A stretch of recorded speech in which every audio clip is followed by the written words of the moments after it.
네, 오늘은 사도행전 증인의 삶 5번째 시간입니다.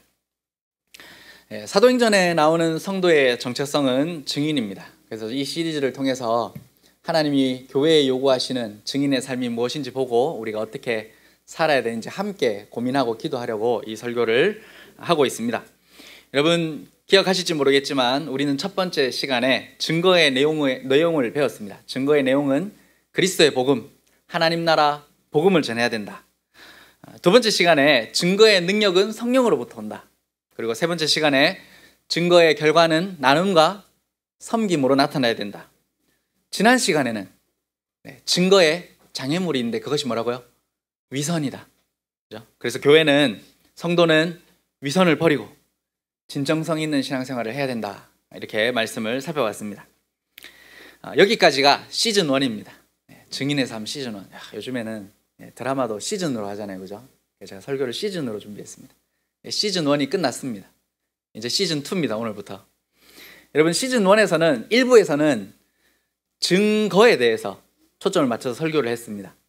그죠? 증거의 내용, 그리고 증거의 능력, 그리고 증거의 결과, 그리고 증거의 장애물. 시즌 2, 2부에서는 증인에 맞춰서 설교를 합니다. 오늘부터 시즌 2가 이제 4주 또 4번에 걸쳐 설교를 하는데 시즌 2는 증인에게 초점을 맞춥니다. 시즌 3까지 있습니다. 너무 깁니까? 시즌 3까지 있는데 시즌 3는 또 어디에 초점을 맞출지 그때 되면 제가 광고편을 미리 뿌려드릴 겁니다. 그래서 시즌 이제 두 번째 시간 2부에서는 4주에 걸쳐서 증인의 삶에 대해서, 증인에 대해서 우리 같이 한번 생각을 해보려고 합니다. 여러분, 교회는 그리스도의 증인입니다. 그리스도의 부활을 목격한 제자들이 교회를 창설했습니다. 교회가 창립되는 그 순간부터 교회는 그리스도의 부활을 증거하는 공동체였습니다. 그런데 여러분, 증인으로 살면 세상에서 고난당하고 거절당합니다. 여러분, 우리는 이걸 명심해야 됩니다. 우리가 말씀에 따라 살고 성경의 가치에 순종해서 세상을 살아가면 세상은 여러분들을 환영하고 여러분들을 칭찬하는 게 아니고 여러분을 거절합니다. 요한복음 15장 18절 19절, 우리 중요한 성경 구절이니까 같이 한번 찾아서 읽어볼까요? 요한복음 15장 18절에서 19절입니다. 요한복음 15장 18절에서 19절.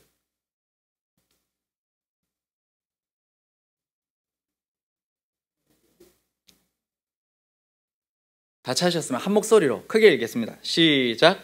세상이 너희를 미워하면 너희보다 먼저 나를 미워한 줄을 알라. 너희가 세상에 속하였으면 세상이 자기 것을 사랑할 것이나 너희는 세상에 속한 자가 아니요 도리어 내가 너희를 세상에서 택하였기 때문에 세상이 너희를 미워하느니라. 아멘. 여러분, 이게 우리가 따르는 주님이 우리에게 하신 말씀입니다. 너희가 세상에 속하였으면 세상이 너희가 사랑할 건데 내가 너희를 세상에서 택하였다. 그러니까 세상이 너희를 미워한다. 여러분, 증인이 세상에서 거절당하는 이유는 우리가 세상에 속하지 않았기 때문입니다. 세상과는 다른 가치로 살기 때문입니다. 세상에 살고는 있는데 세상에 속하지 않았기 때문에 교회는 세상에서 여러분 이방인입니다. 만약 우리가 그리스도인으로 살면서 세상에서 어떠한 불편함과 거절도 당하지 않고 살고 있으면 여러분들이 성격이 좋아서 세상 사람들에게 사랑받는 것도 있겠지만 어쩌면 여러분이 세상과 적당히 타협하고 살고 있기 때문에 그럴 수도 있습니다. 세상에 우리가 그리스도인이라는 이름은 달고 사는데, 교인이라고 명패는 붙여놨는데 세상 사람들과 다름없이 살고 있으면 세상이 우리를 거절하지 않습니다. 오히려 좋아할 겁니다. 저 사람 교회 다니는데 회식 가면 술도 잘 마시고 적당히 남들 속여서 살 때, 회사 생활할 때 남들 속이면서 잘한다고 웃으면서 여러분들에게 잘해줄 겁니다. 나는 과연 세상과 구별된 삶을 살고 있는가? 여러분, 오늘 설교를 통해서 진지하게 우리 자신을 좀 돌아보면 좋겠습니다. 우리가 오늘 읽지는 않았지만 오늘 본문 이전에 나오는 7장에는 스데반의 설교가 기록이 되어 있습니다. 여러분, 먼저 스데반의 인물에 대해서 제가 간략하게 설명을 드릴 겁니다. 여러분 잘 아시는 분이기 때문에, 그죠? 오순절에 성령이 교회에 임했습니다. 베드로의 설교를 통해서 많은 사람들이 회심해서 예루살렘 교회가 창립되었습니다. 사도들이 복음을 전하고 기적을 행했기 때문에 교회로 날마다 사람들이 몰려들었습니다. 그때는 지금처럼 이렇게 울산에 울산교회 이렇게 크게 예배당 이렇게 짓지 않습니까? 그죠? 울산교회 대형교회 이렇게 교회를 지을 수 있는 시기가 아니었기 때문에 성도들 중에 경제적으로 좀 여유로운 사람들, 그러니까 집이 좀 넓은 사람들, 이런 사람들이 집을 오픈을 했습니다. 그러면 그 사람 집에 성도들이 모여서 예배를 드린 겁니다. 그러니까 한 군데서 예배 드린 게 아니고 12사도들이 예루살렘에 있는 각 가정으로 퍼져서 그 가정에서 예배를 드린 겁니다. 그러니까 예루살렘 교회는 어떤 교회 이름이 아니고요, 예루살렘 지역에 있는 교회들 전체를 말하는 겁니다. 예수 그리스도 안에서 하나이기 때문에 예루살렘 교회 이렇게 불렀습니다. 처음에는 이제 교회에서 사도들이 설교도 하고요, 성찬도 집례하고, 복음도 전하고, 구제도 하고, 봉사도 하고, 이렇게 남의 집 샀으니까 나올 땐 청소도 좀 해줬을 거고, 그죠? 온갖 일을 이제 사도들이 다 한 겁니다. 그러다가 이제 교회가 점점 커지고 구제할 일이 많아지는데, 제가 예루살렘 교회 형편을 이야기해 드렸잖아요. 구제할 일이 많아지는데 구제를 받아야 될 사람들이 못 받는 일들이 생겨나기 시작한 겁니다. 사도들이 할 수 있는 일이 잡무가 너무 많아진 거예요. 초대교회에는 사도들이 이렇게 다른 일에 막 몰두하다가 진짜 사도들이 해야 되는 거 뭡니까? 말씀 전하고, 복음 전하고, 기도하는 거, 성도들을 위해서 기도해야 되는 이 일에 소홀하게 될까봐 사도들이 해야 되는 일들을 분담하기 위해서 7명의 집사님들을 뽑습니다. 오늘날로 치면 우리가 이제 안수 집사라고 말하는 집사님들을 뽑은 겁니다. 그리고 그들에게 구제하고 교회의 행정적인 일들을 그들에게 맡겼습니다. 그렇게 7명의 집사님이 뽑혔는데 그 중에 한 명이 누구라고요? 스데반 집사님이었습니다. 그런데 이 스데반 집사님은 슬프죠. 이렇게 장립됐는데 얼마 안 돼서 순교를 합니다.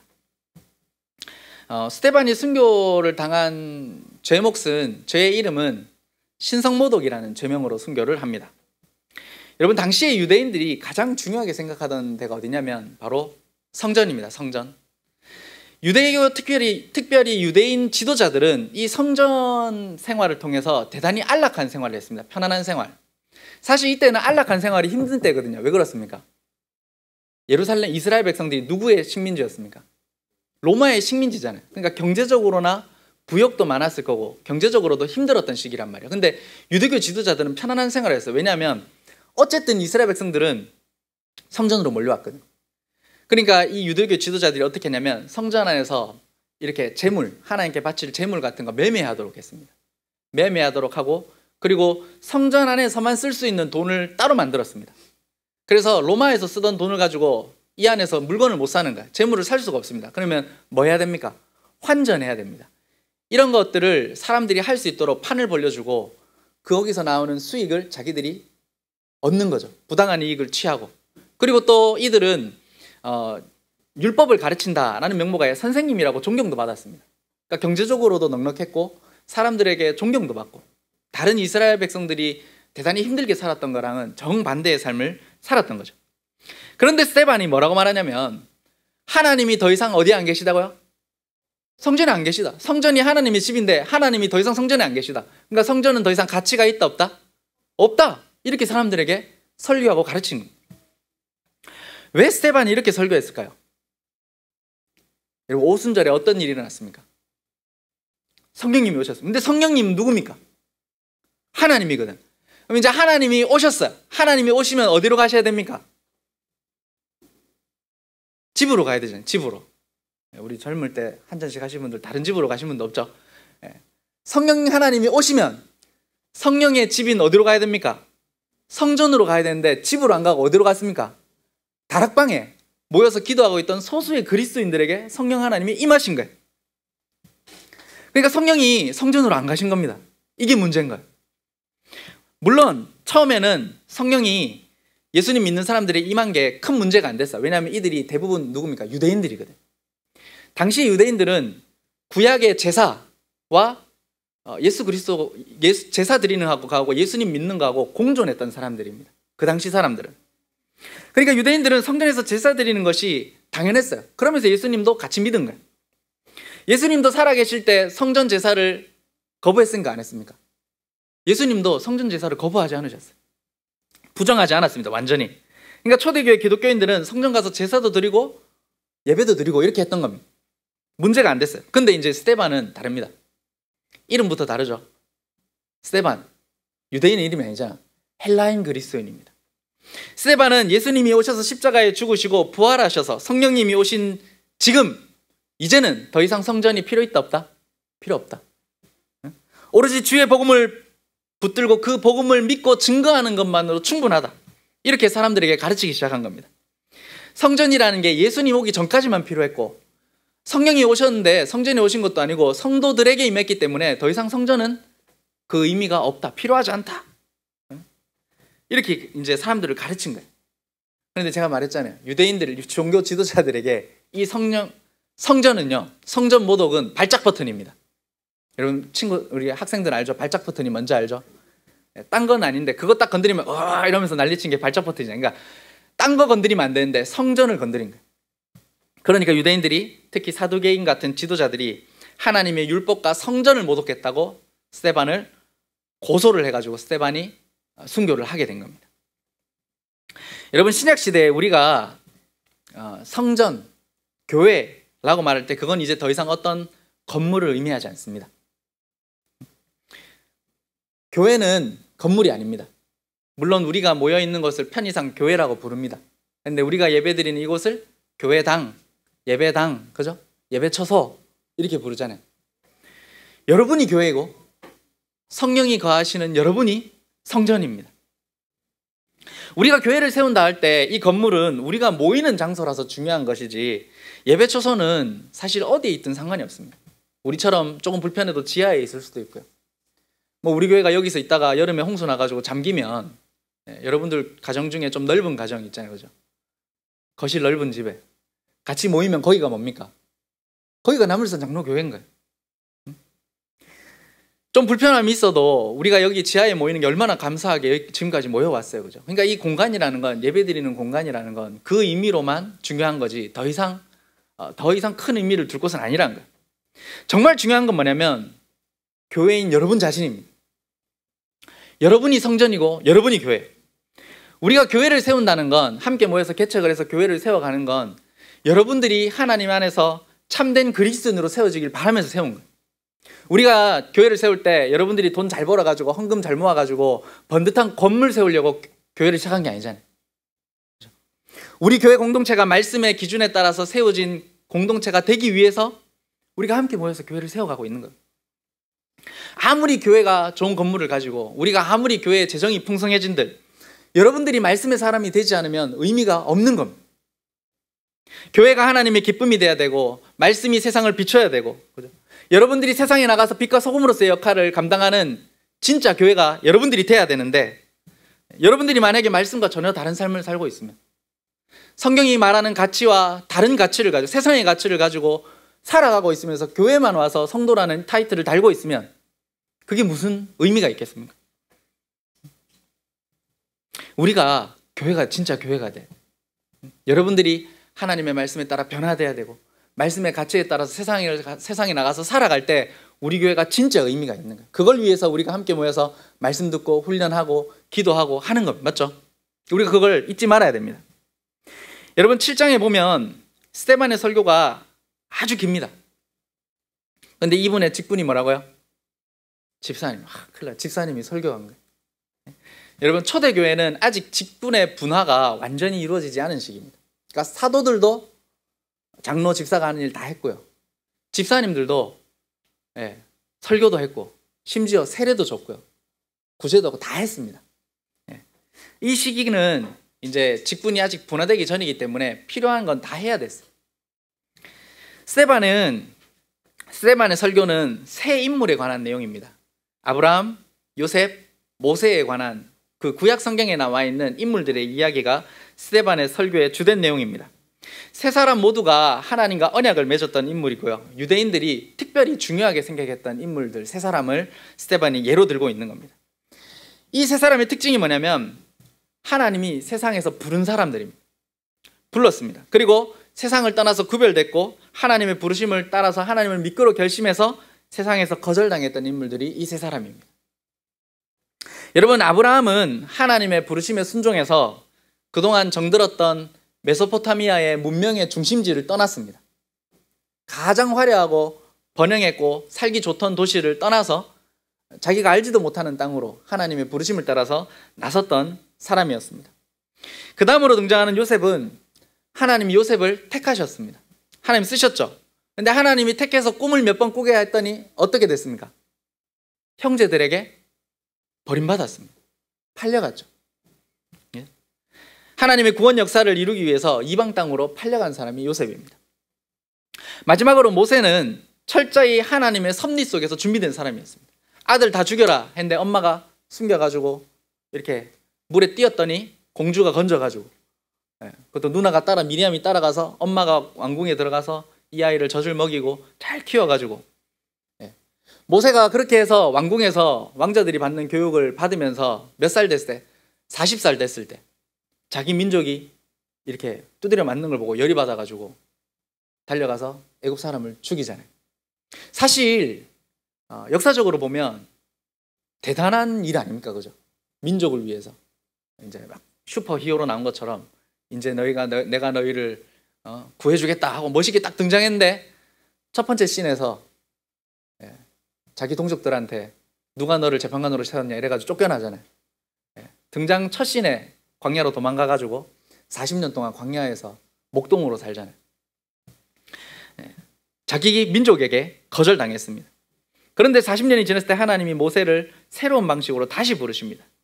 이 일을 통해서 하나님이 거절당한 자를 통해서 하나님의 구속 역사를 이어간다. 그리고 스데반의 설교의 마지막은 누굽니까? 너희가 거절한 그 예수가 하나님이 구원 역사를 이루기 위해서 보낸 분이다. 이렇게 설교가 이어지거든요. 사도행전 7장 35절에 그들의 말이 누가 너를 관리와 재판장으로 세웠느냐 하며 거절하던 그 모세를 하나님은 뒤로 가면 속량하는 자로 보내셨으니. 그죠? 여러분, 하나님은요 거절당하는 자들을 통해서 하나님의 백성을 구원하시고 하나님의 구원 역사를 이어가시는 겁니다. 여러분, 우리가 세상에서 교회로 증인으로 제대로 살면 세상에서 거절당합니다. 하나님은 교회를 통해서 복음을 전하고 교회를 통해서 구원 역사를 이어가시는데 그 교회는 어떤 교회냐면 세상에서 거절당하는 교회입니다. 세상은 말씀대로 사는 여러분들을 부담스러워합니다. 세상은 하나님의 가치에 따라 사는 여러분들을 싫어합니다. 그래서 여러분들이 세상과 다르게 사는 걸 비웃기도 하고요. 세상과 다르게 사는 것 때문에 여러분들을 핍박하기도 합니다. 그러나 여러분들이 세상에서 거절을 당할 때 기억해야 될 것은 오늘 말씀에 요셉, 모세, 그리고 스데반 이 세 사람 모두가 세상에서 거절당했고요. 그 거절이 너무 강력해서 스데반은 순교하기까지 했습니다. 그러나 하나님은 그 거절당하는 자들을 통해서 하나님의 구원 역사를 이끌어 가셨다는 걸 여러분 명심해야 돼요. 하나님은 세상에서 환영받는 자들을 사용하신 게 아니고 세상에서 거절당하는 자들을 쓰십니다. 우리 교회는 그런 공동체가 돼야 돼요.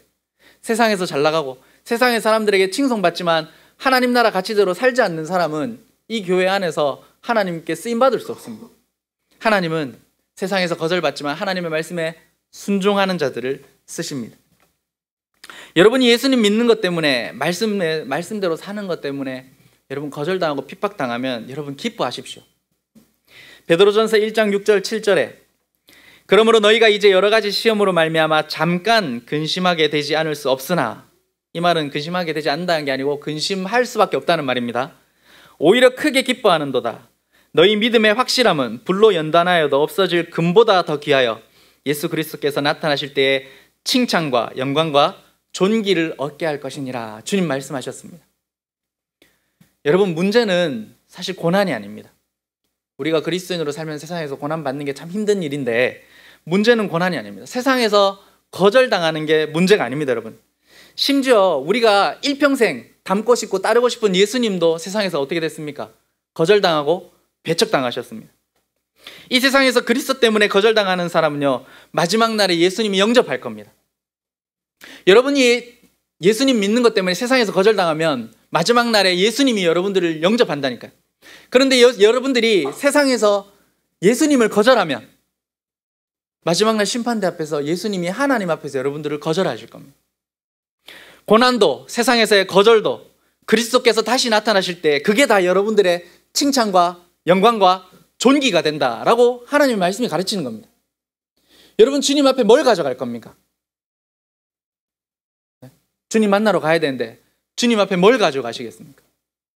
여러분들의 칭찬과 영광과 존귀는 뭐라고요? 주님 앞에 받을 상급은 이 땅에서 받는 고난과 거절밖에 없다고요. 그러니까 세상에서 고난당할 때 힘들지만 기뻐하라는 겁니다. 아, 주님 앞에 내가 칭찬받을 일이 하나 생겼구나. 주님 앞에 내가 존귀하게 여길 만한 일이 나에게 하나 생겼구나 라고 여기라는 겁니다. 여러분들의 진짜 문제는 우리가 적당하게 세상과 타협하게 살기 때문에 생기는 겁니다. 예수님 믿는 것 때문에 여러분 고난이 있어야 되는데 세상과 타협해서 사니까 고난이 없습니다. 성경대로 살기 위해서 스스로 씨름하고 애통하고 기도하는 삶이 없으면 여러분 진짜 문제입니다. 우리는 대개 세상의 것을 그대로 다 가지고 교회 안에 들어와서 적당하게 예배만 드리고 싶어 합니다. 우리가 진짜 교회가 되기 위해서 고민하는 흔적이 우리의 삶에 잘 없습니다. 말씀을 들어도 마찬가지입니다. 여러분, 말씀을 들으면 뭐가 있어야 됩니까? 찔리는 게 있어야 되고, 말씀을 들으면 그 말씀대로 살겠다는 결단이 있어야 되고요, 그 말씀대로 살려는 노력이 우리 삶에 반드시 있어야 됩니다. 그런데 우리는 그런 결단과 노력이 너무 부족합니다. 모든 게 하나님 은혜죠. 은혜 주셔야 되죠. 예, 맞습니다. 맞는데요, 여러분, 우리의 결단과 헌신마저도 다 하나님의 책임으로 던져놓습니다. 하나님 은혜 주시면 하겠습니다. 하나님 마음 주시면 하겠습니다. 예, 마음도 하나님께 달래. 마음 주시면 하고, 하나님 뭐 해주시면 하고, 하나님 주시면 하고. 그래서 그렇게 얘기하는 거야. 하나님 안 주시니까 감동이 안 돼서, 은혜가 안 돼가지고 못합니다. 여러분, 하나님이 매주일 말씀 주시잖아요. 매주일 주잖아요. 제가 자녀들을 키우면서, 자녀들이 저기 있어서 이런 말 하면 좀 그런데, 자녀들 키우면서, 이거 다 공감하실 거예요. 자녀들 키워보신 분들, 물론 이제 제가 보니까 공감 안 되는 집이 한 집 있긴 합니다. 자녀들 키우면서 가장 당황스럽고 가끔은 화도 나고 하는 게 뭐가 있는지 아십니까? 그 엄마가, 맞아요. 아빠가 제일 화나는데, 엄마가 밥을 맛있게 차려줘요. 밥을 맛있게 차려줘요. 근데 자녀들이 투덜거리는 거예요. 왜 투덜거립니까? 보통 왜 투덜거리지, 우리 자녀들? 네? 마음에 안 들어서. 반찬이 마음에 안 드는 거야. 내가 좋아하는 반찬 없다. 아니면 다른 반찬인데 내가 싫어하는 반찬이 하나 올라왔어. 응? 그리고 지금 뭐 배가 많이 안 고파. 응? 맛있는 게 없어.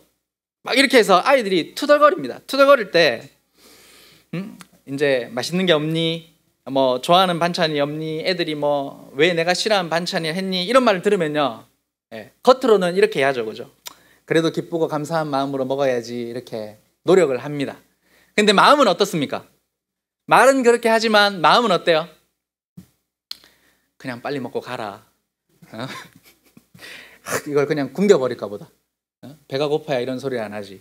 이런 마음이 들어요. 그리고 막 입이 툭 나와 있으면 입을 한 대 손으로 이렇게 탁 때려주고 싶고 막 이런 마음이 들잖아요, 그죠?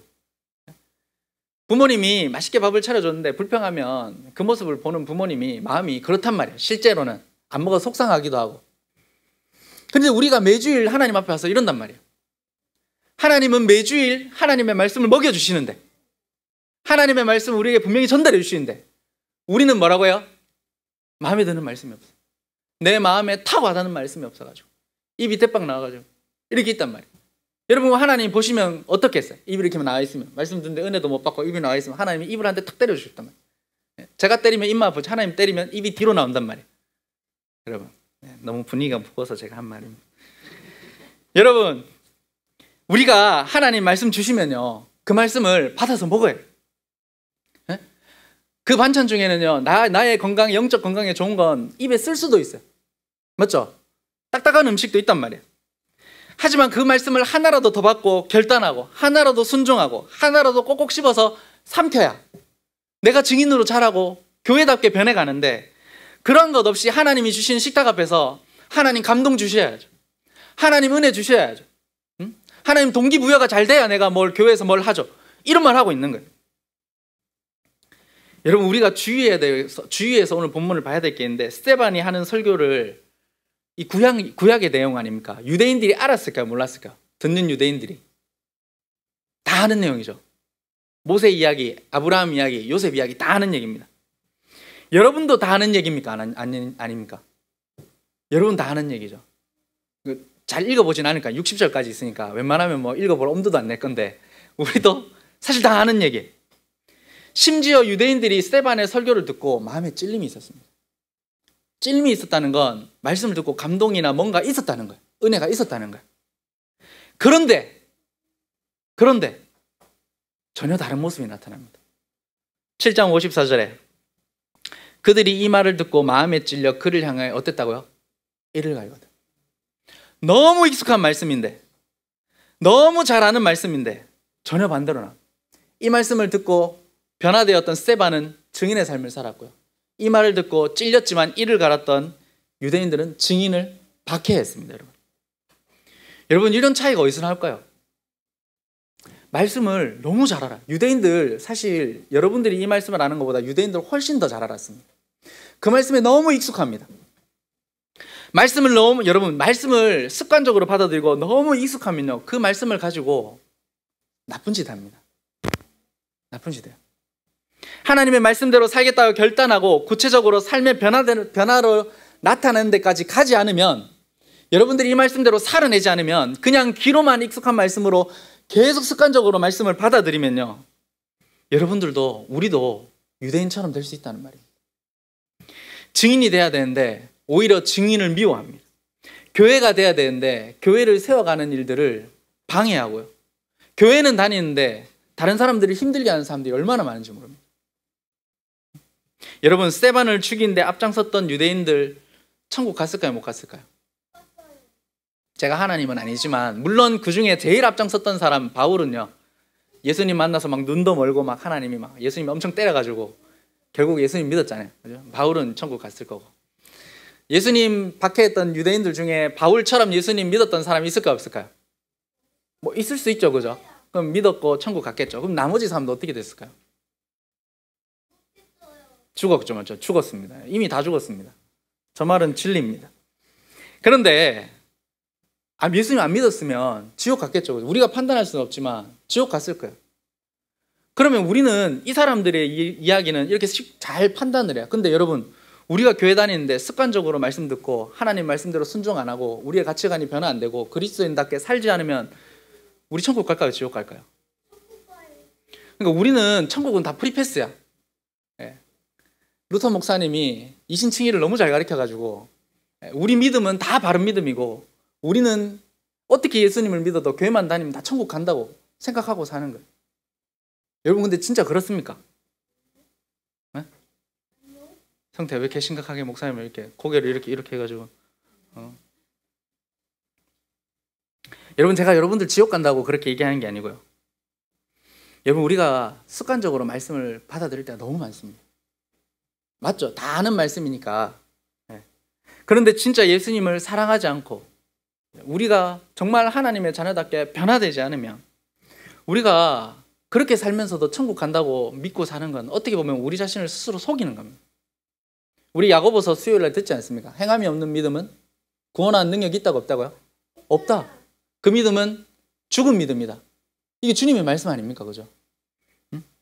우리가 증인으로 사는 사람한테 유별나게 뭐 그렇게 믿냐 이렇게 말합니다. 말은 안 해도 그렇게 말하면 이제 나쁜 사람이니까 말은 안 해도 마음으로 뭐 저렇게까지 이렇게 생각이 들잖아요. 응?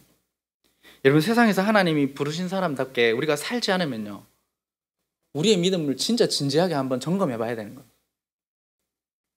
우리는 어느 순간부터 교회 다니면 천국 가는 게 당연하다고 생각합니다.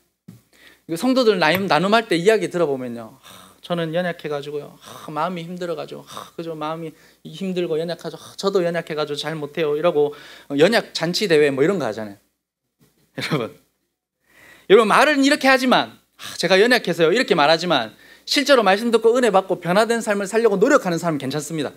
그런데 30대에 어떤 부분이 연약했어요. 근데 40대가 10년 더 믿었는데 40대가 됐는데 그 부분이 더 연약해졌어. 50대가 됐는데 그 부분이 아예 부러졌어. 그리고 60대가 됐는데 닳아서 없어졌어. 여러분 이건 신앙에 문제가 있는 거 아닙니까? 없어요. 정말 아버지 설교를 저렇게 방해를 합니다. 여러분 우리가 구역 모임하거나 남성도 모임, 여성도 모임, 성도들을 나눔할 때요 약한 위로잔치가 되면 안 됩니다. 나눔에서는요, 뭐가 나와야 됩니까? 말씀이 나와야 되고 은혜가 나와야 됩니다. 참 연약했는데 하나님이 이렇게 세워주셔가지고 참 극복하려고 노력하고 있습니다. 응? 여러분, 마음이 힘들었지만 주님이 이렇게 말씀하시니까 제가 하기 싫었지만 이렇게 해봤습니다. 여러분, 이런 나눔이 있어야 되지 않겠습니까? 그래야 변화가 있는 거예요. 자, 오늘부터 어떻게 하시는지 알겠죠? 네. 여러분, 스데반은요 진짜 증인으로 살았기 때문에 거절당하고 순교당했습니다. 여러분들도 그럼 어떻게 살아야 됩니까? 증인으로 살려면 순교해야 됩니다. 순교하세요? 네. 여러분 순교자는요 사실 멀리 있지 않아요. 순교 안 어렵습니다. 자, 표정들이 야, 순교할 때 되면 제일 먼저 도망갈 것 같은데 이런 표정으로 쳐다보시는데, 여러분 순교자는 특별한 사람들이 아니에요. 진짜 그렇습니다. 불과 70년 전에 1950년에 울산 월평교회에서 6명의 순교자가 있었습니다. 아십니까? 울산에 순교자 있는 교회가 고신에 저기 월평에 있습니다. 네, 월평에 전주 목사님 아버지 교회. 그 교회에서 6명의 순교자가 나왔어요. 울산에서. 지금도 교회를 지키다가 순교하는 사람들이 있습니다. 그런데 여러분, 증인으로 살다가 죽음의 때가 와서 죽는 건 사실 어렵지 않습니다. 여러분, 왜 순교가 무섭고 어렵게 느껴지는지 아십니까? 지금 생각하니까 무서운 거예요. 지금 생각하니까 그때 막 우리 막 순교자 이야기 들으면 죽창으로 찔리고 막 그죠, 막 어디 끌려가고 막 고문당하고 막 그러니까 야, 그거 내가 어떻게 견디지? 손톱 하나만 빠져도 아파 죽을 것 같은데 야, 2개 빠지면 내가 예수님 밉다 하고 내가 그냥 배교자가 될 것 같은데 막 이런 마음을 생각하니까 순교가 힘든 거예요, 여러분. 그리고 지금 무슨 생각 됩니까? 주님이 나한테 탁, 제가 담임자매 그렇게 생각해요. 탁 나한테 칼을 딱 댔으면 막 우리 예진이 어떻게, 내가 예수님 믿는다 해가지고 우리 예진이 예건이 얘나 어떻게 하면서 눈물 막 줄줄 흐르니까 순교가 무섭단 말이에요. 응? 여러분, 뭐든지 이전이 힘듭니다. 놀이공원 가면 롤러코스터 타기 전에 심장이 딱 줄 서서 1시간 기다린다면 심장이 벌렁벌렁거리고 가다가 멈추면 어쩌지, 뒤집어 들었는데 막 안전벨트 풀려서 내 땅으로 떨어지면 어쩌지 이러면서 막 두려워하잖아. 막상 타면 어떻습니까? 와 하고 끝나버린단 말이에요. 순교는 그런 거예요, 여러분. 제가 아는 분 중에 물에 빠져 죽을 뻔한 사람이 한 명 있었어요. 물에 빠져가지고 허우적거리다가 의식을 잃었어. 근데 때마침 그때 딱 의식을 잃고 누가 딱 건져가 살은 거예요. 그러니까 이분은 딱 의식을 잃고 나서부터는 자기가 죽은 줄 알았대. 근데 이제 살아난 거죠. 그럼 제가 궁금하잖아요. 죽음 앞에 간 사람 너무 궁금하잖아. 그러니까 다 물어본 거야. 그때 마음이 어땠냐? 아팠냐? 물에 막 물 막 들어가는데 고통스럽더냐? 막 이렇게 다 물어본 거야. 근데 이분이 저한테 해주는 말이 이런 거예요. 안 아파, 고통스럽지 않았대. 물에 빠져가 처음에 막 살려고 막 호적거리다가 어느 순간 되니까 아, 이렇게 죽는구나 하고 마음이 편해졌다는 거예요. 그리고 그냥 눈을 싹 감았는데 눈 떠보니까 육지는 거예요. 응? 여러분, 죽음이란 그런 거예요. 우리는 죽음을 대단히 무서워하고 순교에 대해서 대단히 걱정하는데 사실 그 순간이 와서 고통스러울 수 있죠. 스데반 집사님이 뭐 돌 맞았는데 안 아팠겠습니까? 여러분, 근데 그 고통이 잠깐 하고 지나가기 때문에 순교할 수 있는 거예요. 진짜 어려운 게 뭔지 압니까?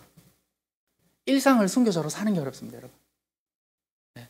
순교한 사람은 순교하고 나면 천국 가잖아. 얼마나 좋아.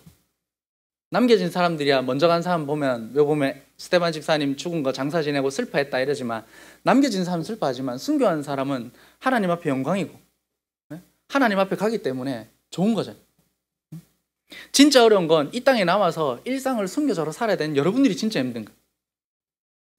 일상에서 세상을 거스리고 세상을 따르지 않고 살아가는 것, 세상의 거절을 경험하는 건요 절대 익숙해지지 않습니다.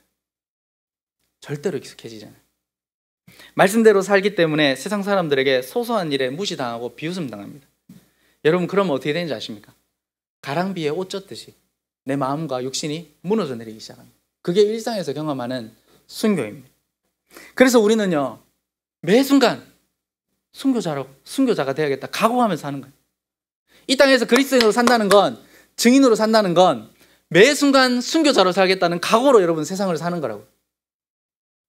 사랑하는 성도 여러분, 여러분이 교회입니다.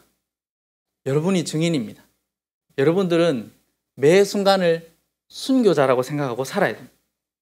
증인으로 살다가 고난이 오면 그건 하나님이 나한테 주신 일로 받아들이십시오. 그냥 세상 사람들이 여러분 무시하고 여러분들 속이고 여러분들이 악을 행하거든 내가 증인으로 살면서 받아야 되는 일이구나 하고 여러분 그냥 받아들이세요. 나는 이런 대우를 받을 사람이 아닌데, 아니요. 여러분 그런 대우를 받아야 되는 사람입니다. 왜? 여러분들이 증인이기 때문에. 여러분들이 주님이 주는 고난 때문에, 주님 때문에 거절당하면 주님 앞에 섰을 때 여러분들은 영광스럽고 존귀하게 될 겁니다. 그게 여러분들의 상급이 될 겁니다. 증인으로 살기 때문에 받아야 될 고난이 있으면 기꺼이 받기로, 그렇게 살기로 결단하기를 축원합니다. 증인으로 살려면 여러분 말씀을 절대로 습관적으로 받아들이면 안 됩니다. 지금 이 순간 습관적으로 말씀을 받아들이면 여러분 그때가 됐을 때 절대로 순교할 수 없습니다. 들은 말씀을 가지고 여러분 씨름해야 돼요. 하나라도 하나님 나에게 주신 말씀으로 생각하고 내 삶에 적용하고 그 말씀을 내 삶에서 그 삶대로 변화되도록, 나랑 달라도 그렇게 주님의 말씀대로 변화되도록 결단하고 순종하고 행동하는 성도가 증인으로서, 순교자로서, 거절당한 자로서 삶을 살아낼 수가 있는 겁니다. 우리 교회 모든 성도들이 그러한 증인으로 세워지기를 주님의 이름으로 축원합니다.